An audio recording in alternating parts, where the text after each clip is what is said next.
Hey friend, welcome to Milk and Honey with Lemon. The Bible says in Numbers 14:8, and if the Lord is pleased with us, he will bring us safely into that land and give it to us. It is a rich land flowing with milk and honey. On this podcast, we talk about stepping into that overflow that God has for us by becoming those ultimate Proverbs 31 women. Hey, I'm Lemon. I am just like you, sister friend. I knew God had something more in store for me, but I couldn't see a way out of the laundry piles. And frankly, I resented that Proverbs 31 woman. How was I going to live up to the hype?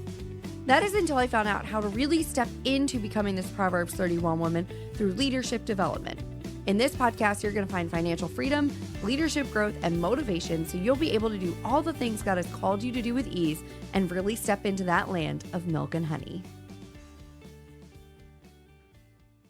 Welcome back to the Milk and Honey podcast. I'm your host, Lemon Price. Today, I'm very excited because I have my friend Hannah Williams here. Hannah is the sweetest person ever. We met on Instagram like months ago and instant bond. Absolutely love and adore her and what she's about. So I'm going to let her tell you a little bit about herself. Thank you for being here, Hannah.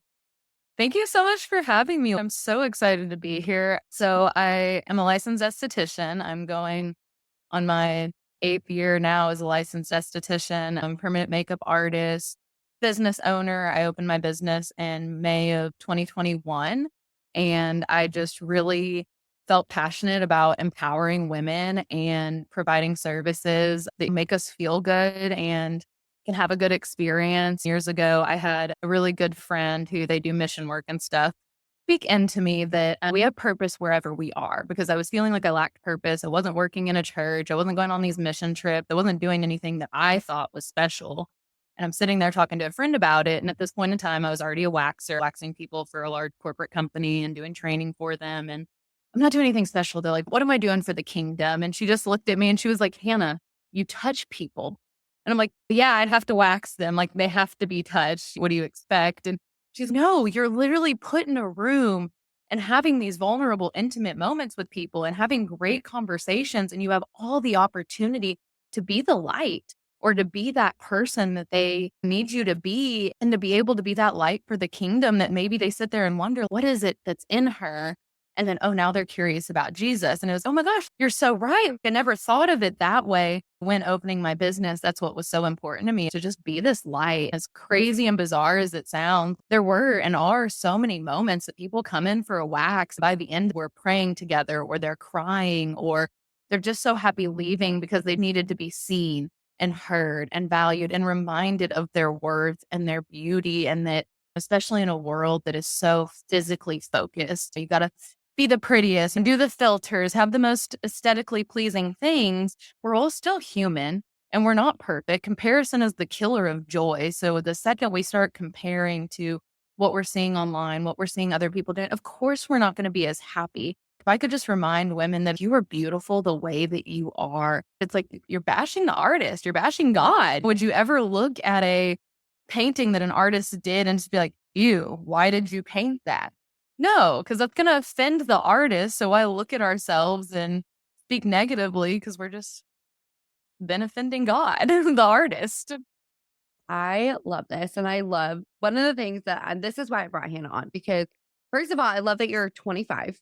She is a baby. And I love this so much because at 25, I was not doing any of the things you're doing. I wasn't talking the way that you talk. I didn't have this sense of purpose. I definitely want to dive into that because you are light years ahead of where I was and where so many people have been. I love this approach. I want to dive deeper into this concept of walking in purpose wherever God has you right now, because I think it's really easy to look ahead and be like, oh, when I get here or when I do this, then I'll go and do kingdom work. But you're like, no, we're going to do it right here and now in a way that doesn't necessarily feel conventional. Nobody, I feel, is sitting in church. You know where the best mission field is? Actually, in a waxing salon. That's my mission field. And you're like, no, this is my mission field. Can you talk about this mindset shift that you made? Can you talk about making that mindset shift? So I definitely credit it to, like I said, the friends that I had that were just speaking into my life at that point in time. God uses people.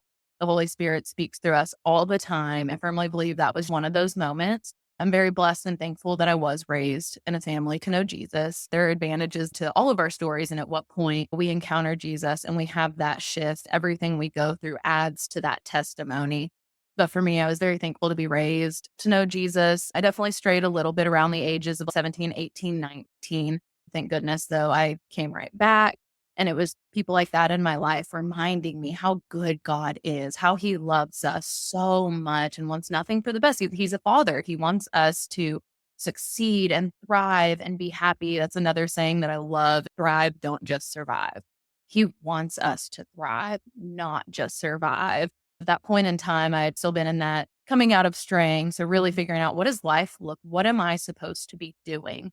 And I am a 7 on the Enneagram, if anyone knows anything about the Enneagrams. So I do typically tend to be louder, more outgoing. I'm fairly comfortable in myself. And because we're all humans, we all do embarrassing things. We're just us. But really figuring out what that looked like. And I was comparing myself to a lot of people that did work in the church and did things specifically related to that. I was so thankful that these people used to live here in the area that I live in. They had 4 boys. They sold everything and moved to Guatemala to do full-time mission work.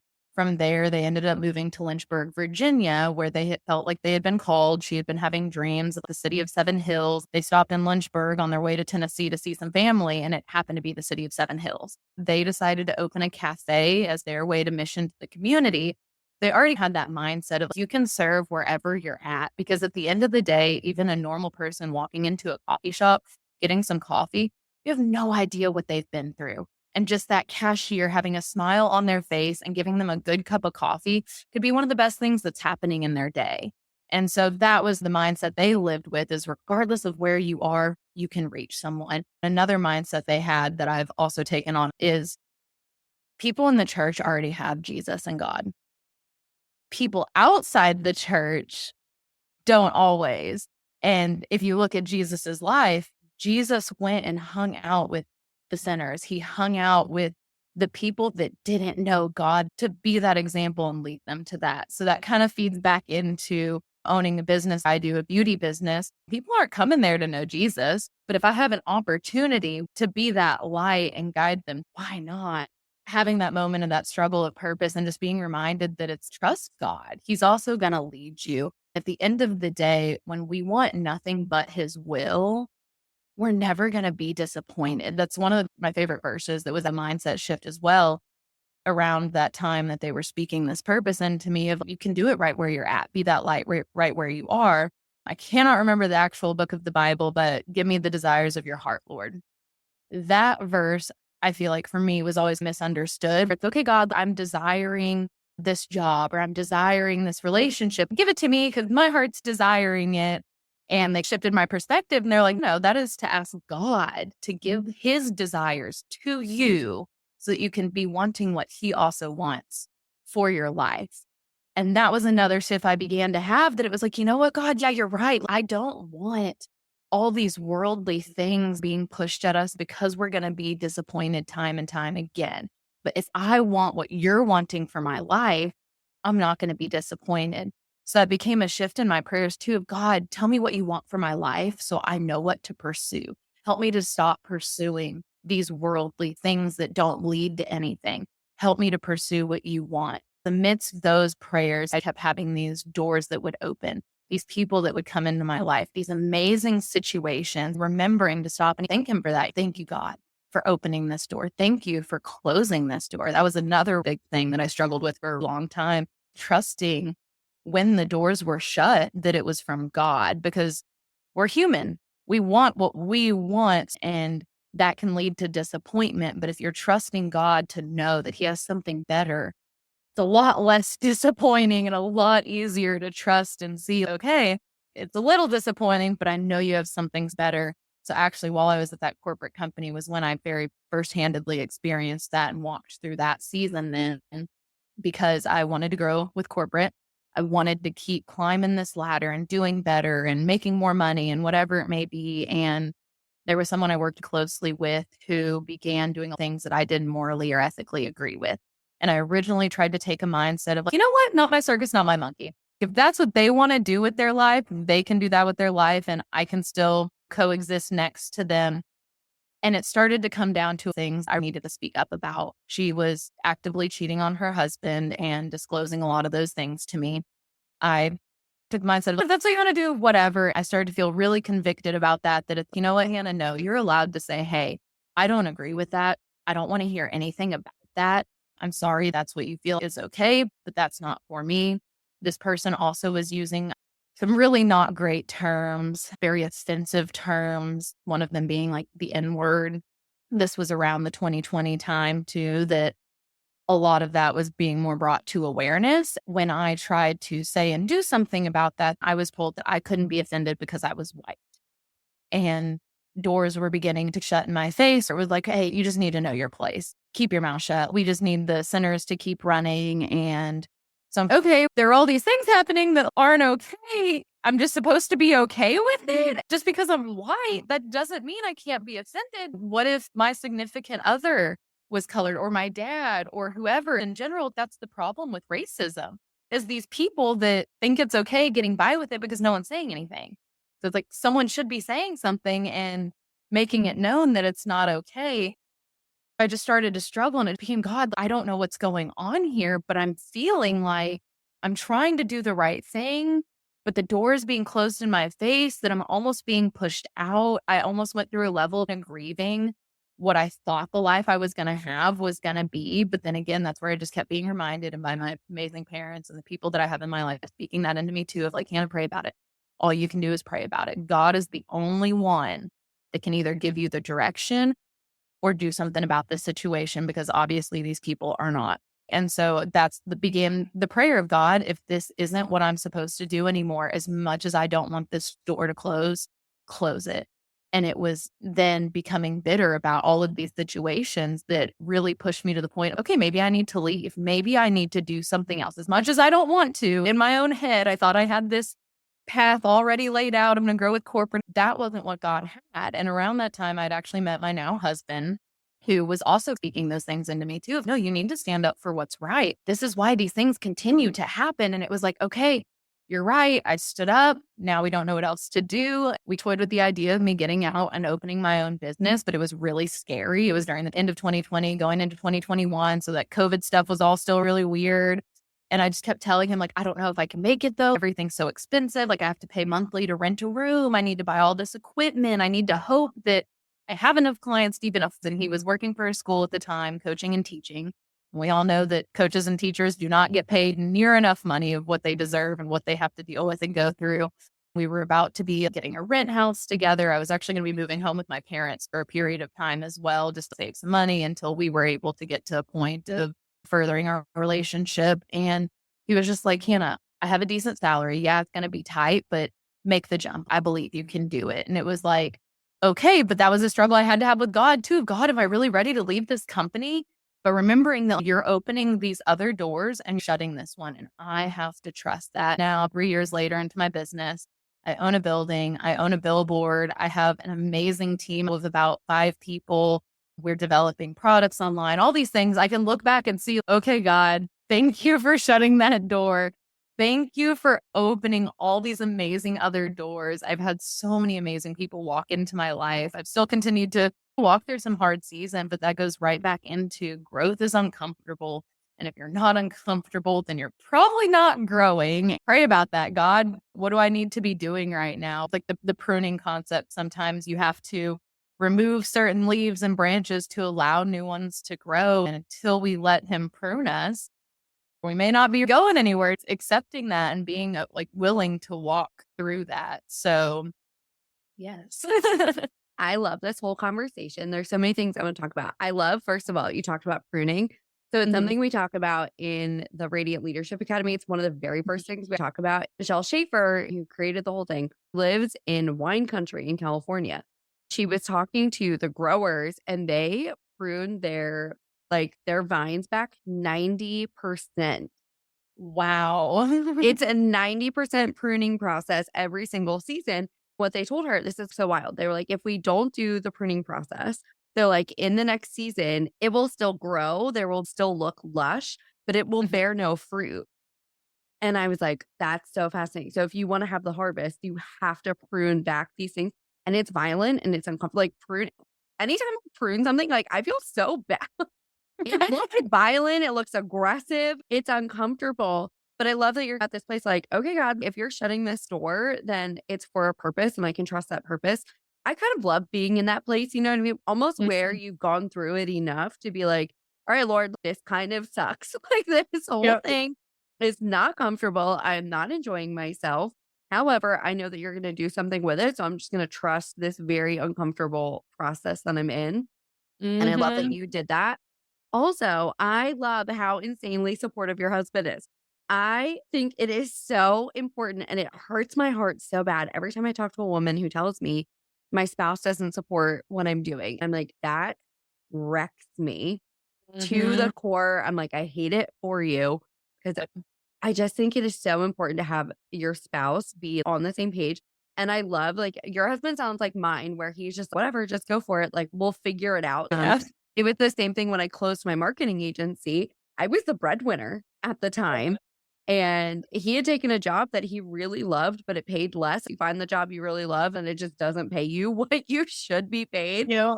And so he had done that because he was like, "Oh, okay, great. She's the breadwinner. All is well and good." And then some things happened that didn't align. There was some new age. My business partner at the time brought in all new age clients. And I was like, I can't sit here and do the job. And I also can't give them my best quality work. At the core, I can't do it. It's not even fair to them. I'm not showing up the best for them either. They're paying for a service and I can't adequately deliver. My husband was like, "Just leave and we'll figure it out." And I was like, Mhm. "Okay." And we did, and all was fine. It was a huge leap to shut down this business and to do all it's a big move to make. Oh, yeah. And now I'm super grateful for it. It's been a couple of years now, and I'm look at what we're doing, doing all these fun things. Yep. Uh, That goes right into God also closing doors and trusting the ones He's gonna open for you, like He was closing that door at that agency for you. Okay, this may not be it anymore, but look at what else and trusting that it's okay, we'll see what you got planned. It's gonna work out. No, there's a book called How to Win Friends and Influence People by Dale Carnegie. I love that book. Just I think everyone should read that book, but very much speaks into also that concept too of it is amazing what people can do when they just have the right type of support and encouragement. At that point, like being a kid when you're scared to jump into the pool, but you have your parents sitting there, I'm gonna catch you. It's gonna be okay. They're hyping you up and it's like, you know what? You're right. I can jump and do it. And it's when you have that level of support, for me, I didn't believe I could do it on my own, but having these other people sit around me and look at me and go, no, Hannah, you can. It was like, you know what? I can. And I don't know if it was false confidence or what, but it got us here. And it was like, all right, you're right. You think I can. So I guess I can. And then trusting God to lead and carry that through. I love that. I just think it is so I love how God will give you little pieces of the story, and then as you're like, "Okay, I've hit my capacity here," and of course, we don't know we've hit the capacity. We're like, "Oh my gosh, everything is great." And then God's, "Hey, but also let me open up this little bit." You're talking about product development, all these things. Look at what else now is possible. I could just see you putting a verse at the bottom of your products. I don't know if you've thought about it. Cookout, they do that. There's a verse at the bottom of every single one of their cups. A lot of ideas, but I'm waiting to see, okay, God, what's a good way to go about this for it to be kind of delivered in the right way too? Very inclusive in the sense too of what I was talking about with Jesus. Jesus hung out with sinners. He wasn't in the church hanging out with all the perfect people. He wanted to hang out with the imperfect people. And so I try to be very inclusive in that sense too. I want anyone to feel welcome. Like even if you're not a Christian, I want you to walk in here and feel loved, but also hopefully feel so loved that you leave, "Ooh, I wanna have that. I want that more often. I wanna know what that feels like." I will never forget actually, and I think this helped grow me into the mindset I have. While I was in esthetician school, there was this woman, I'll never forget her. I still picture her. I follow her on Facebook still, and we've stayed connected, not as much as I would have liked for the impact that she had on my life, and also she had no idea she impacted me this way. Gorgeous woman, super fit, a mom of 4. She had been through a divorce, so she was a single mom, putting herself through cosmetology school.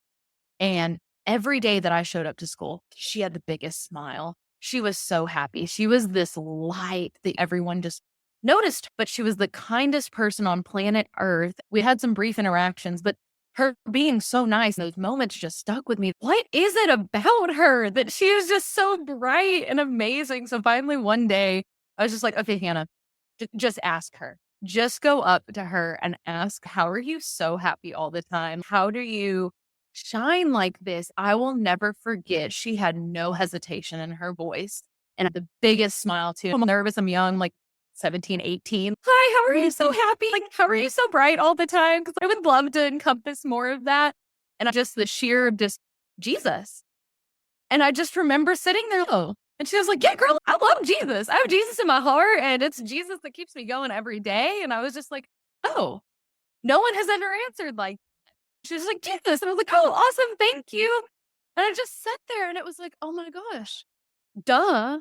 Hannah, Jesus is the savior of this world. And when we have him in our heart, why not shine? Why not? Don't let anyone dull that light. And so it's that reminder of we do often sometimes dull that light because we don't want to make people feel uncomfortable. But we're told to be the light of the world. We're told to never let our light dull. We're told to share the kingdom and the goodness with everyone.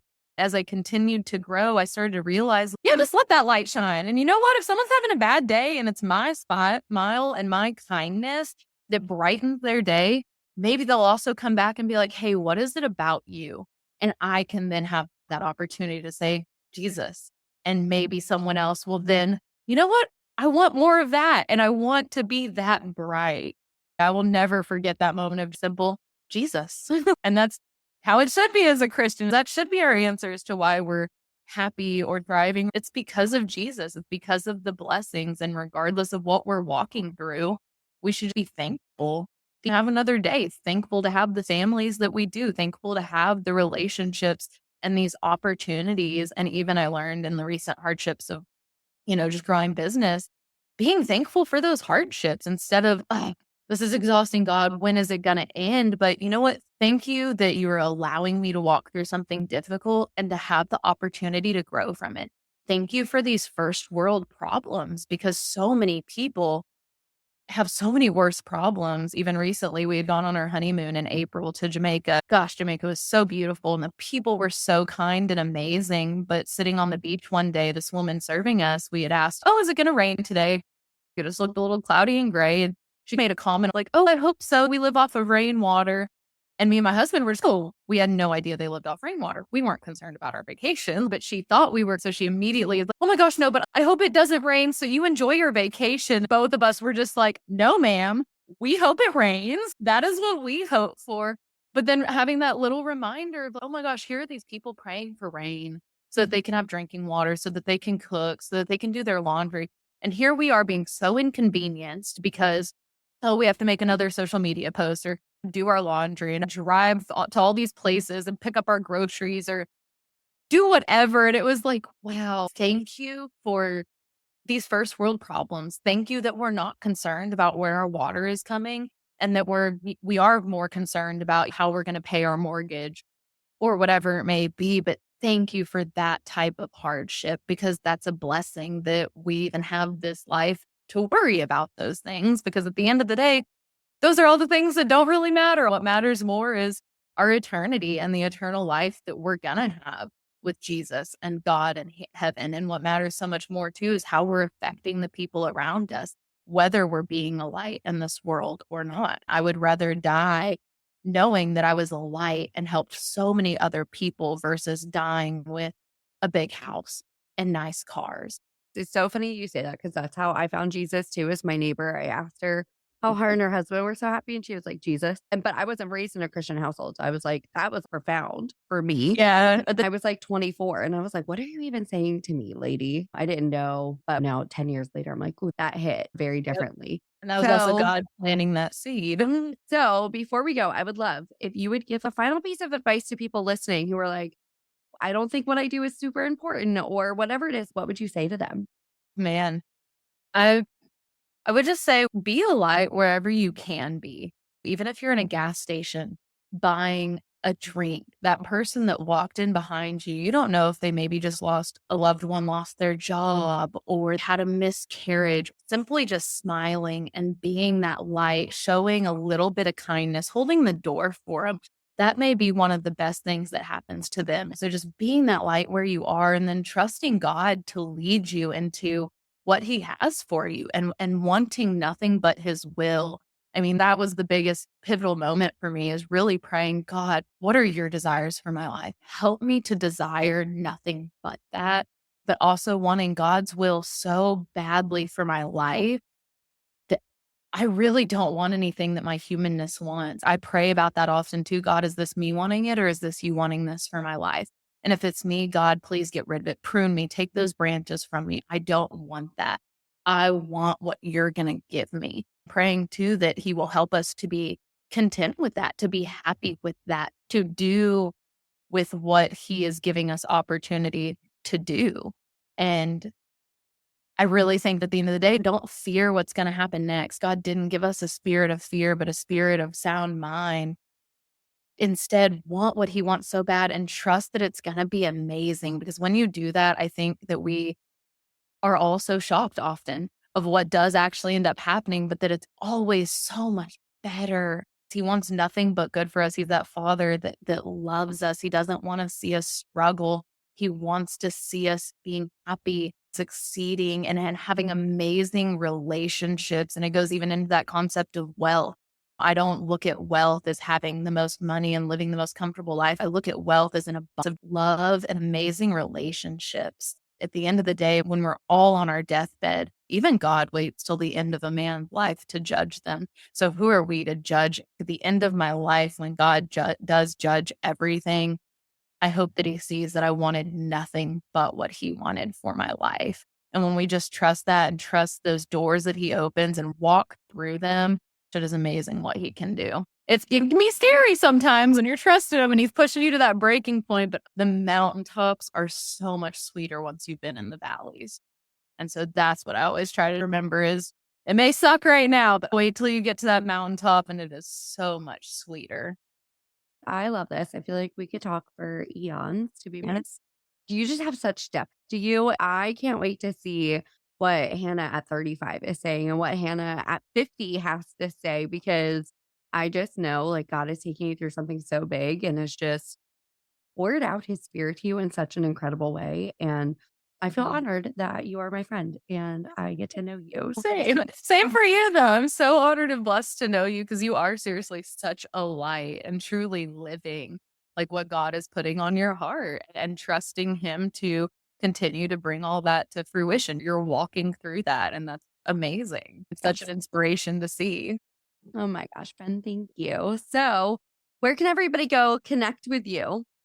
On Instagram, we're on there at hxh.studios is our studios. And then at Hairless by Hannah is more of my personal. That's where I share a lot of waxing stuff, permanent makeup, anything geared towards that. Facebook is also at Hairless by Hannah. That's our business page. Currently, with having this storefront, our goal is to keep growing, creating a place that people can come and get service, feel good about themselves. I'm slowly working on paramedical tattooing and things like areola tattoos for women that have survived breast cancer. I just hired a tattoo artist recently who her son has autism. So she is a massive advocate for autism awareness. And then her mother passed away from cancer. And then my dad is actually battling cancer. So we are both all for just bringing awareness to things like that and support and how we can. So that's our goal moving forward, utilizing things like that to reach people and create opportunities for people to give back and to donate. HSH.studios on Instagram and Hairless by Hannah on Facebook. Thank you for being here, my friend. Y'all seriously go connect with her because she is amazing. She is the sweetest person ever. And I just love her. And I know you will too. Thank you for having me. Hey friend, what a joy it has been to share today's journey with you. If you found a spark of inspiration or a nugget of wisdom that resonated, would you bless someone else by sharing this episode with them? It could be the encouragement they need to step into their purpose and calling. Also, if you could spare a moment to leave a review, it would mean the world to me. I really appreciate your feedback and it really helps our community grow. Remember, the road to discovering God's call for you isn't one you have to walk alone.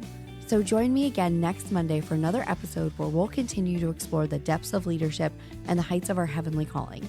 Until then, keep seeking, keep growing, and keep trusting in His plan. God bless you, and I'll catch you on the flip side. Bye, friend.